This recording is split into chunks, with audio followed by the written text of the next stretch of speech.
What's up, beautiful people? It's your girl Camille, keeping it real, and you are watching The Real Camille. Cool, sweet and dripping juicy. I die what I like, die natural is too. Fresh when I taste it, so I ain't want a mango for Samantha, that mango for Vanessa, that mango for Missy, Chrissy, Britney, Crystal, and Kizzy. Yeah. So today I'm looking a little bit different, right? I'm in artist mode. My face is made up. We've got the black wig on today.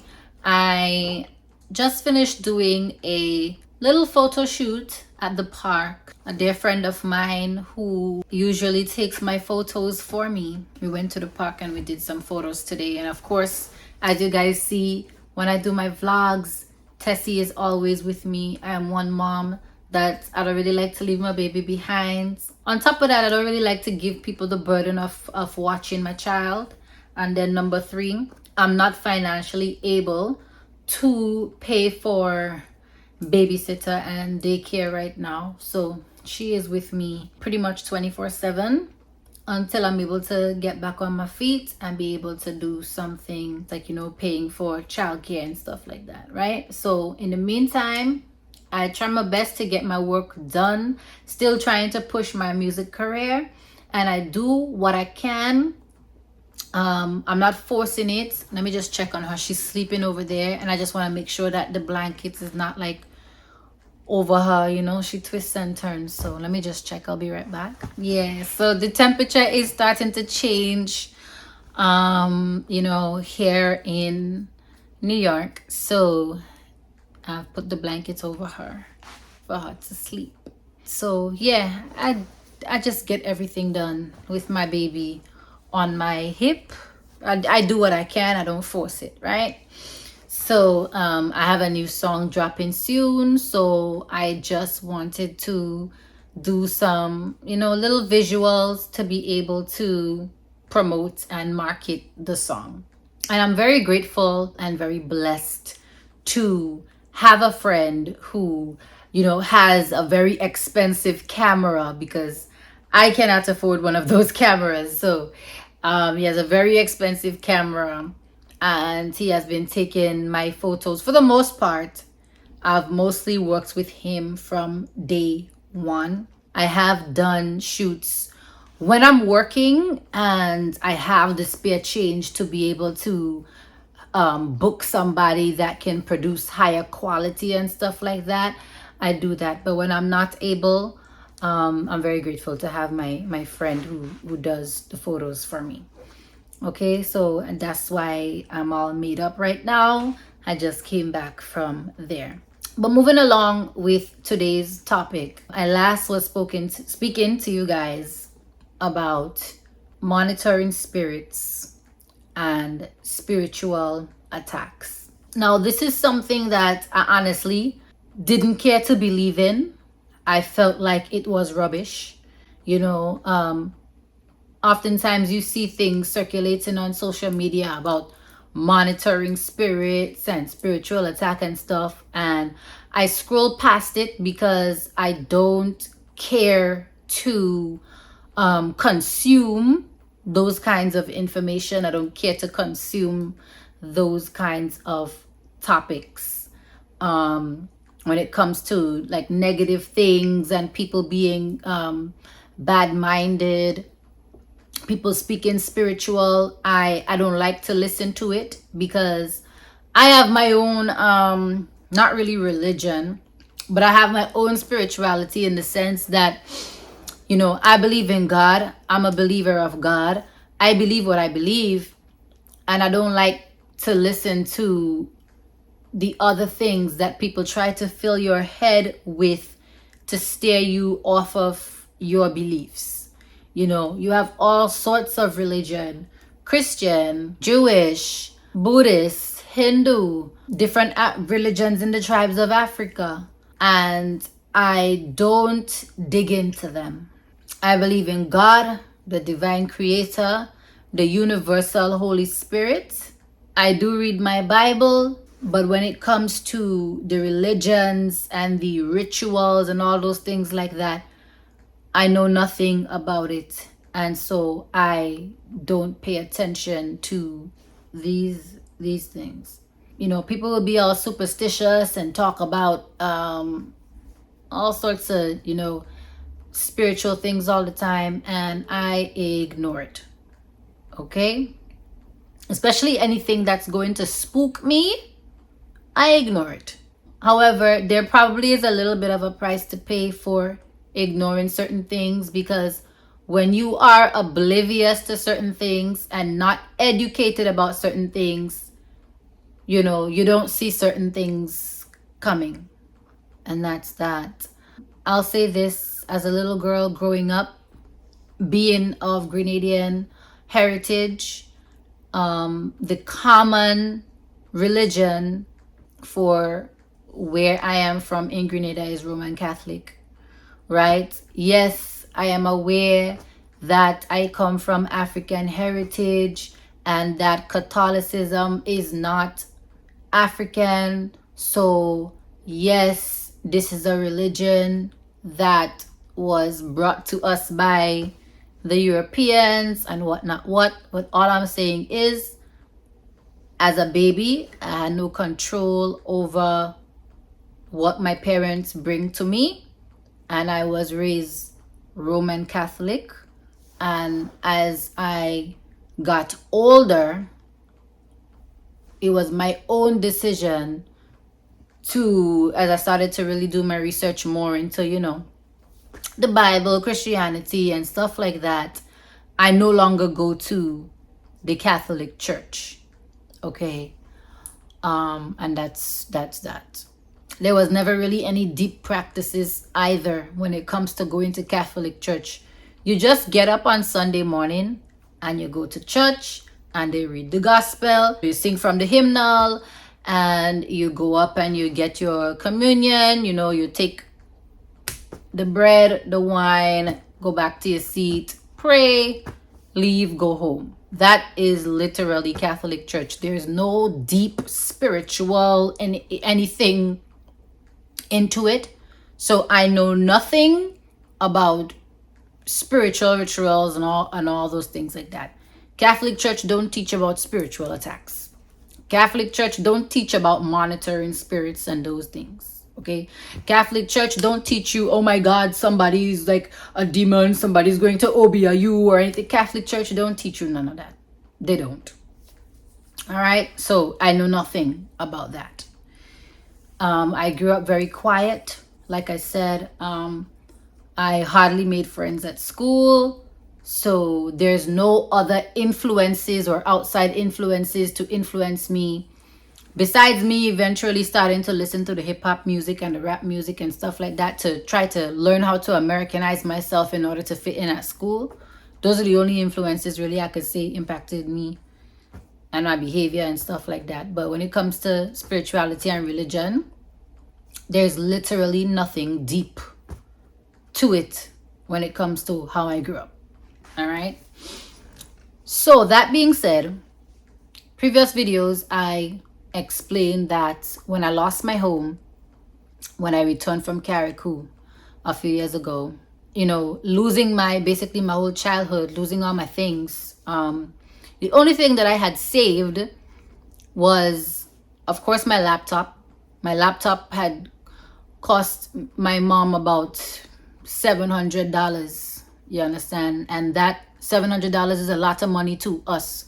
When you're growing up low income, you're growing up poor, $700 is like $1 million to you. You understand? And she well worked and saved up her pennies to be able to buy that laptop for me, which was $700. And when I started working at the marketing job that I had, which again, it was minimum wage. I think at the time it was $7.25 an hour. And it was not a full-time job. It was a part-time job that I was working when I had just started college. And the college I went to, which it actually was not really a college, it was a trade school. So let me say that. I'm going to correct myself, because in a previous video I did tell you guys that I had no desire to go to college. And What I meant was an actual college, like a CUNY or a SUNY for people living in New York. CUNY means City University of New York. For people outside of New York that don't know what CUNY means, CUNY, CUNY. CUNY stands for City University of New York. SUNY, SUNY, stands for State University of New York. So when it comes to universities, I did not go to university. I did not go to those kinds of college, right? However, I did go to a trade school. I did mention in previous videos I was studying fashion and design. I only got through half of the first semester before my mother was like, I can no longer afford this. You're gonna have to go and get a job and try to pay for it yourself. Which, as a 18-year-old without any work experience, without a college degree, no one is really going to hire you into a good paying full-time job and for you to juggle that with school and whatnot. So I was working the marketing job, and with that part-time low minimum wage job, I saved up my pennies and I was able to buy a microphone. And at the time, I believe it cost around maybe $250. And then I also had an interface, a Focusrite interface. And I think that interface had cost me around $100. All right. My studio wasn't just built overnight. It took me working for months to be able to save up the money to buy the first piece and start to piece everything together. So of course, the first thing I had was my laptop, which was my graduation gift. When I graduated from high school, my mom bought that $700 laptop. And then the microphone and the interface were purchased at 2 different times. I had a microphone without an interface, so I wasn't even able to use the microphone when I first got the microphone, because those microphones, you can't use it if you have nothing to plug it into, right? So I then was able to buy the interface, put that down. Then I got the headphones, and I was now able to transmit sound through my microphone into my laptop and record it. The only thing that I did not have was monitors. I did not have speakers. They were too expensive. I could not afford them at a time, right? So I saved these things because even though I had this little part-time job, I just pretty much got kicked out of my trade school, trade school, and now I'm homeless.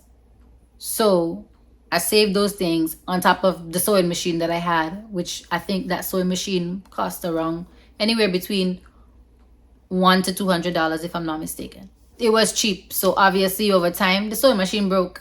You get what you pay for, right? But those were the things that I saved. The reason why I was adamant about saving those things is because I needed those for the career that I was trying to pursue. Okay? But I didn't have anywhere to put them, like I said, because where we were going to stay with other family members, I couldn't bring all my stuff into people's house with me. And so my father advised me to get a public storage unit, which is, this big facility where they have a bunch of lockers and you pay them every single month to hold your belongings for you if you don't have a home to put them. And so, whatever clothes or shoes that I saved that could still fit me, those also went into the storage unit. And so my sister and I, whenever we needed to change our clothes or we needed to, we would go to the storage and be able to do those things. We were very distraught. We were very depressed. Our mission was to just work and save money and see if you could get an apartment or find a home or growing up again here in New York, I know that New York has benefits for homeless people and stuff like that, but I wasn't raised around that kind of community to really know what to do. I didn't have American friends to really help or show the ropes or explain anything. And then even though, yes, I had a cell phone and I could Google certain things, when you don't even know what to look for, you don't know what to Google if you're not even aware that, certain things exist. So I didn't know at the time that, you could go and get help from the government and stuff like that. I've never received government help before. So I was oblivious to those things. I didn't know. So my, you know, me and my sister, we struggled for a long time until I finally was just like, I'm gonna throw the towel in on New York, because it's like, yeah, it have jobs. Minimum wage start to pick up a little bit. Went from working for $7 an hour to now $10 an hour, you know. And it just still felt like when they raised the minimum wage, the price of everything raises also. So you're still fighting the same battle, even though you're making more money, but they raise the price of everything else. So I start to feel like I'm gonna throw the towel in on New York and just try somewhere else. The only thing is that when it comes to other states, I, as anybody else would be, if you don't really have anybody in other states, you kind of feel a little bit scared to just leave and just go in another state and try to make it on your own with little to no money, and you don't have any support, any family members or any friends that's really close to you to say like look out for you and stuff like that, you know. So I said to myself, my best bet is to just go back to Grenada, because at least in Grenada my whole family is there. From I have so many family on my mom's side, so many family on my dad's side. People what, you know, would look out for me, and you know, I could stay, you know, by a family member until I get back on my feet or something, you understand? So that's where my mindset started to go. I said, you know what, New York or America is not really working out, might as well just go back home and try to just, because at the end of the day, yes, home is hard. Yes, America is hard also. Both is a struggle, right? But how I see it, you're better off homeless in Grenada than homeless in America, because in America is every man for himself. No community, nobody's watching you, nobody helping you, you know. And then again, with the benefits and stuff like that, they have so many rules as to what makes you eligible to even qualify for the benefits, and it's a whole mess. So at least in Grenada, you know, we have community. Being homeless in Grenada, like vagrants still get fed by the community. Vagrants still get, and I'm not saying every homeless person is a vagrant, but I'm just saying, like, look at the fact that over here vagrants are seen as roaches. People treat vagrants just like how they treat the rats in the subway. It's like you're dehumanized. You know what I mean? But at least in Grenada, a vagrant is still seen as a human being. They're still fed, they're still clothed, they're still looked out for by people. People know their name.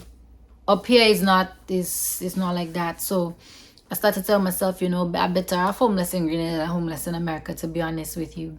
So I had those things, and I had started my little music career, dropped my first song. Like I told you guys in a previous video, when I dropped that song, I was staying with people, you know what I mean? And still trying to make it. And I had an idea, you know, and I put together this like little character in my head, like this Marilyn Monroe kind of aesthetic. And I said, boy, I wonder how I could put this together, you know. So I went up on the internet and I see they have wigs selling and stuff like that. I said, okay, let me buy a little cheap wig off of AliExpress, get a little pink hair dye, throw that on that. And I had a friend who his girlfriend does makeup, and so, you know, she did my makeup.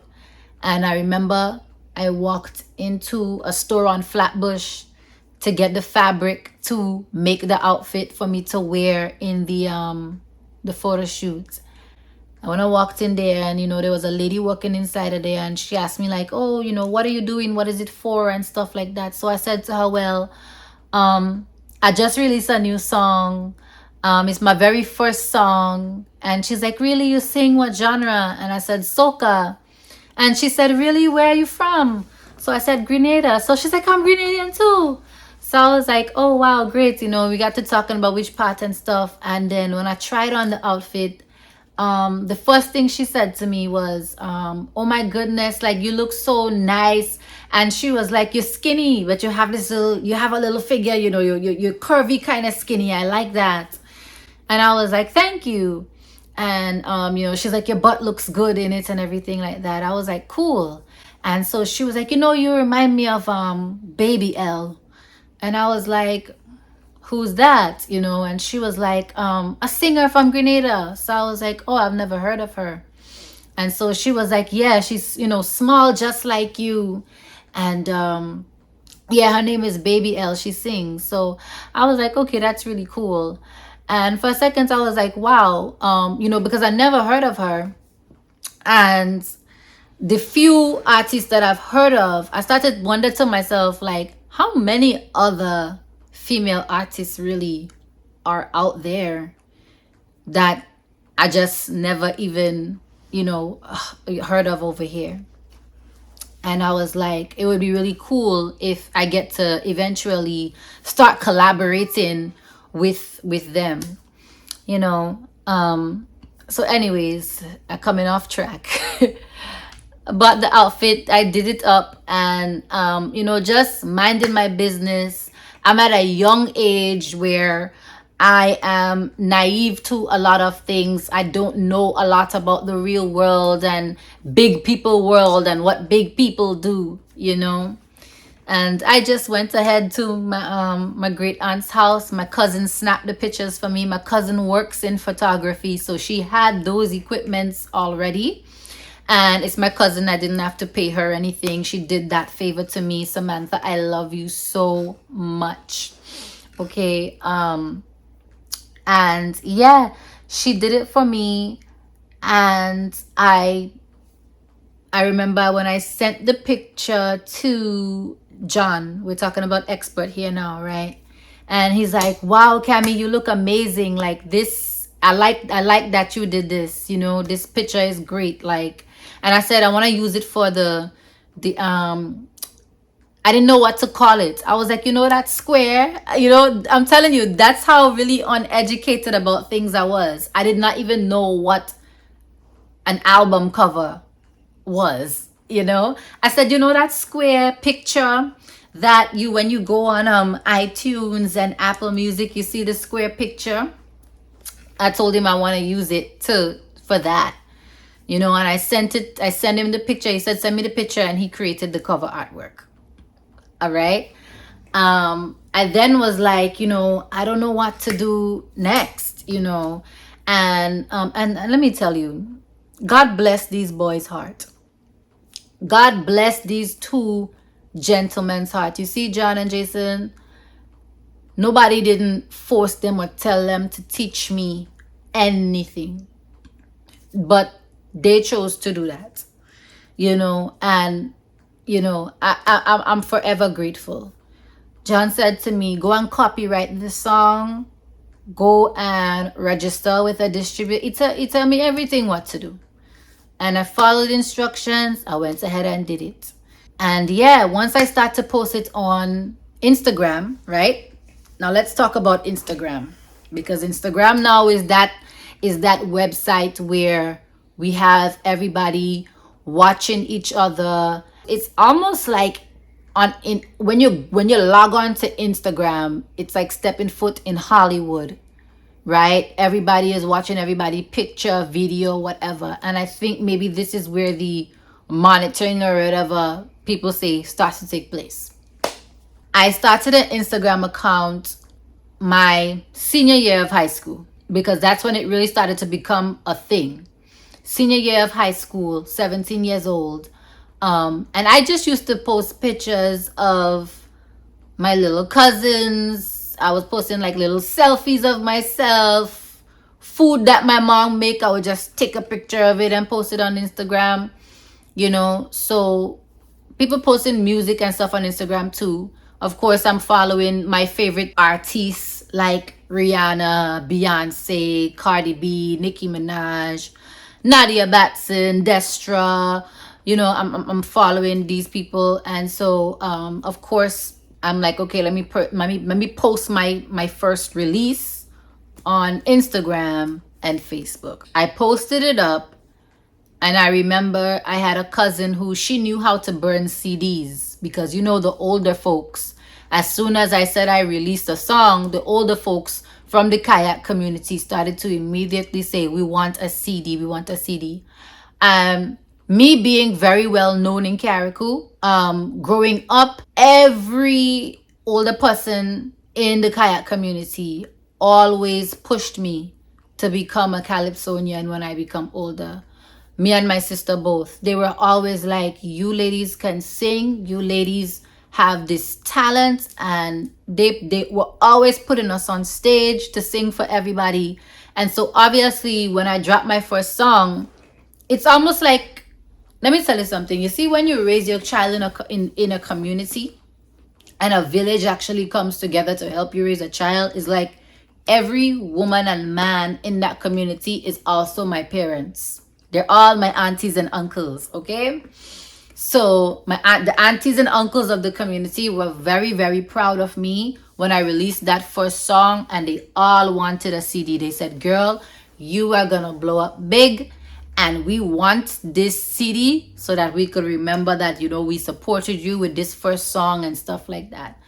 I said, well, I don't really know how to do that. But my mom was like, I know people that could burn CDs. And my cousin said I could burn CDs. And so we started to burn this one song on a whole bunch of CDs. And I sat at the computer with regular printing paper and colored ink from Staples Stationery Store, and I'm printing my picture on regular paper. It probably looked so tacky because I had no knowledge of how to do these things really, but I sat down and I printed my picture probably like 50 times until the ink started to run out from the printer, and placing them inside of these CDs. And I was gonna give them out for free, and people were like, no, sell them. We'll give you $5, we'll give you $10. There were people whose my mom took the CDs and she would go on boat rides, and she would go just different places when they're having events, and she would go with a bag of CDs, and she would sell them. You know, people give her $5, $10 for the CDs, and she come home and she give me my money. And I remember my mom probably make about $900 off of selling my CDs, okay? And with that $900, I decided to, okay, I need little things for, you know, people started to reach out to me and say, we want you to come and sing here and there, like how much do you charge and stuff like that. Everything just started to come all at once, you know. So I would use the $900 now that my mom gave me to start buying, you know, things to put myself together for me to look presentable as an artist. You know, the wig, the outfits, the fabric, the shoes, get my nails done, what have you. And then, you know, I would go and perform, and people would pay me to perform and stuff like that. And when I say pay me to perform, it was never anything like crazy, like thousands of dollars, you know. It was $200, $250, $300 to sing. You understand? I never got paid anything less than $200 to sing. Okay, and of course there were other places. If we are going to talk about less, then there were other places where I did go and sing for free as a favor or whatever the case is. Now, I didn't realize that people around me would start getting jealous. I thought that everyone was happy for me. But one particular event that I did, I remember I sang at Crossroads Radio, all white barbecue. Big up Crossroads Radio for supporting me before I was even an artist. You know, those also are people who I would call father figures to me, and I appreciate them in life for everything that they have done, helping my parents to raise me and stuff like that, right? I remember at the barbecue, I told my sister to take a video of me singing for me to post it up on Instagram. And I can't remember if this is the first time I ever asked her to take a video or what it was. But I asked her to take a video of me, and I didn't give her my phone to take the video. She took the video with her phone.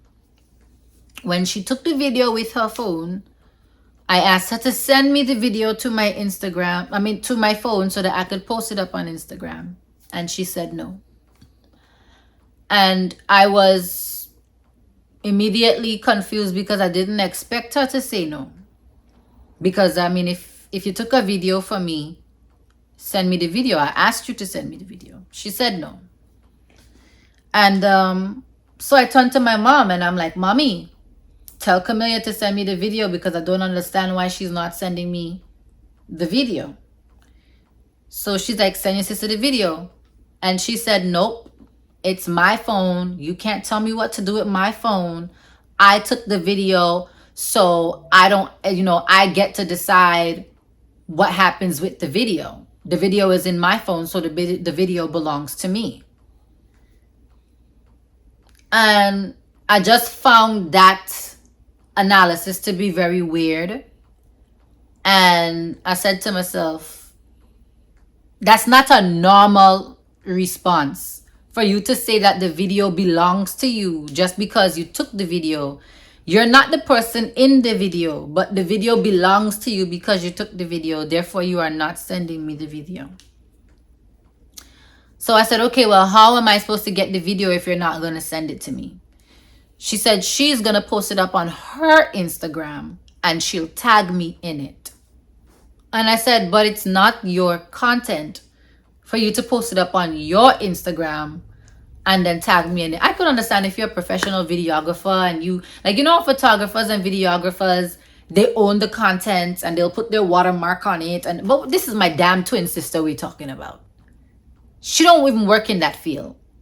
I could have given her my phone to take the video, but I don't remember why I didn't give her my phone, and I just asked her to take the video with her phone. I would never forget when she posted the video on her Instagram page. She didn't tag me in it, and I remember people started to comment underneath it and stuff like that, and oh, you could sing and I love that song and stuff like that. And she started to respond to them, and I'm like, did this girl just stole my video and is responding to these people? And so I told her, like, I don't like what you did. If that's what you're gonna do, I honestly would prefer for you to take the video down. And she said to me, I'm not helping you get famous without me. My heart sunk. And I didn't really feel like it was my sister talking. I felt like it was the devil. Because God put us here as twins together. And you go in and say, I'm not going to help you get famous without me. And I want to make this very clear. I'm a music artist, but I don't care about fame. And let me wet my throat before I get deep. And don't go thinking nasty because I just said that. Before this conversation gets deep, right? I am not going to help you get famous without me, because I dropped a song and started to get attention from the public, and it wasn't attention that was on the both of us. It was attention that was on me. I don't care about fame. Being famous is not my end goal. Being famous is not my purpose. Being famous is not my mission. All right? From the very day that I discovered my mouth, and when I mean to tell you discovered my mouth, I'm talking about the intellect that I have. my spirit tells me that it's divine. And I realize that God wired my brain in a way for me to listen to messages from Him and then deliver it to His people. There are some people who speak because they just like to hear themselves.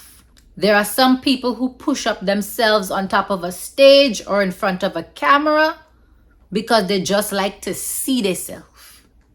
And this was never me. Much like my mom, anytime a camera starts to pan in public, I go like this. I start to hide my face.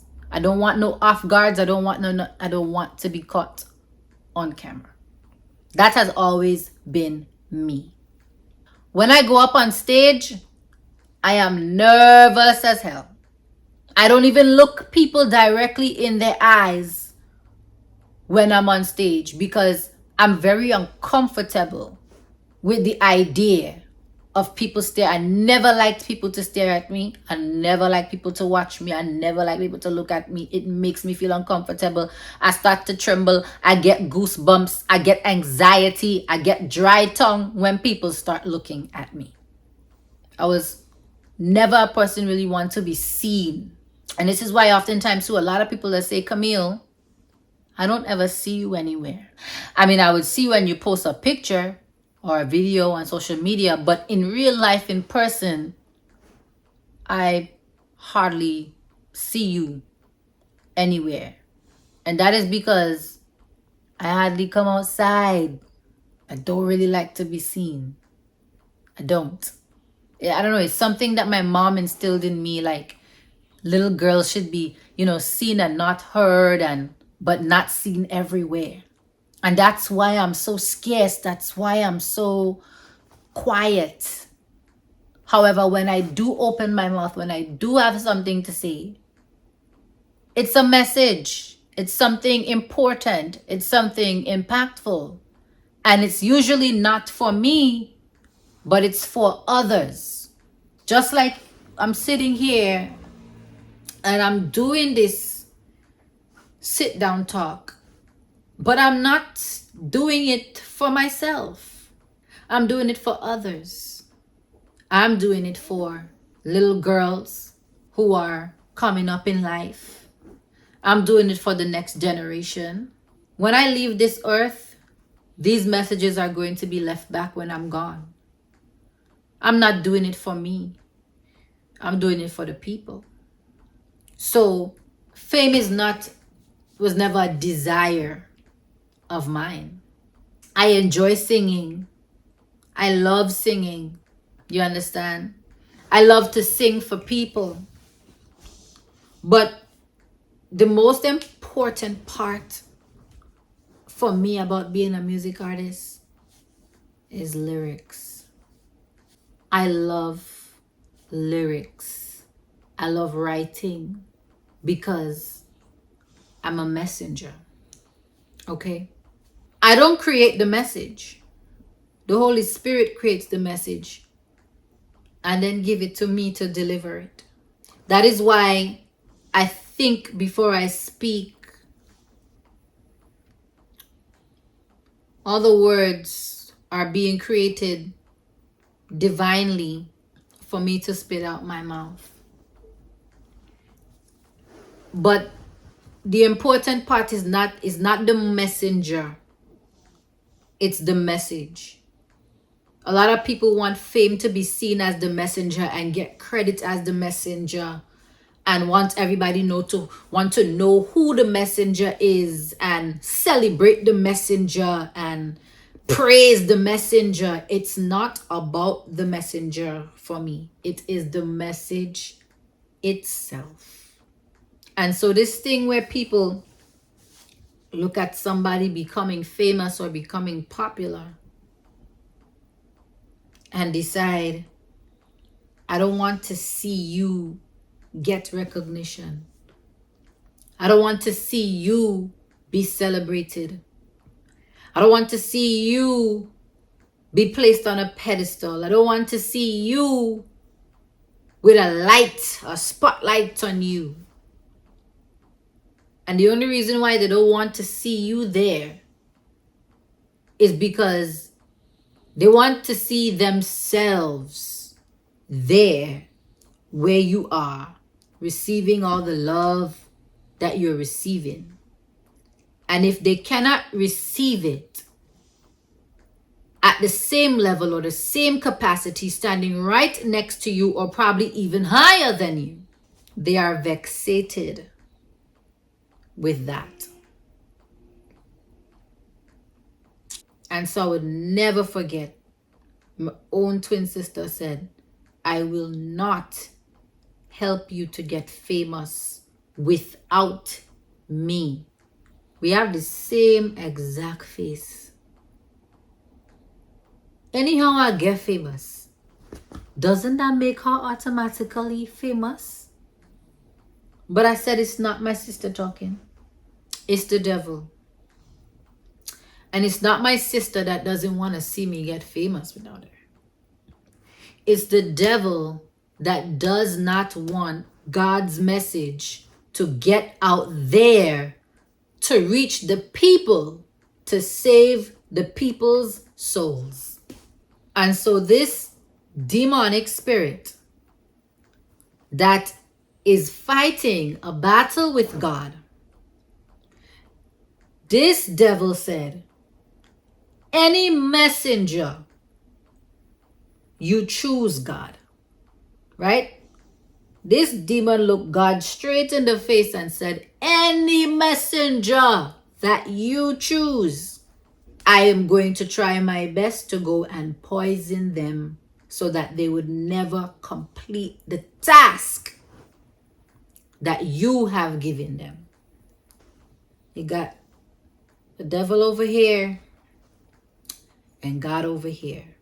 Whether you want to call it evil versus good, demon versus angel, and they're going at it.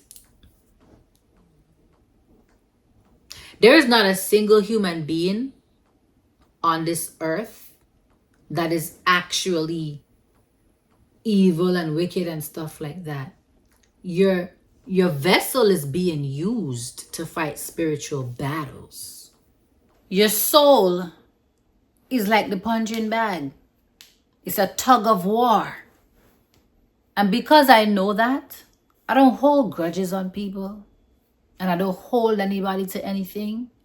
And I don't punish anybody for anything they have done or said to me. Because vengeance is not mine. Vengeance belongs to the Lord. Right? So anything I've ever been through, my prayer is always, God touch them. God heal them. God hold them. God purify them. Lord, forgive them, for they know not what they do. And whatever negative entity has coerced, convinced, and encouraged this person to lean more to the dark side, Father God, I'm asking you to rebuke that negative spirit that has a hold on that person. Father God, I am asking you to vanquish the demon that is manipulating this person's brain to think that what they are saying and doing is right and just, because it is not. And so, upon me becoming homeless, I asked forgiveness and I forgave the whole entire situation.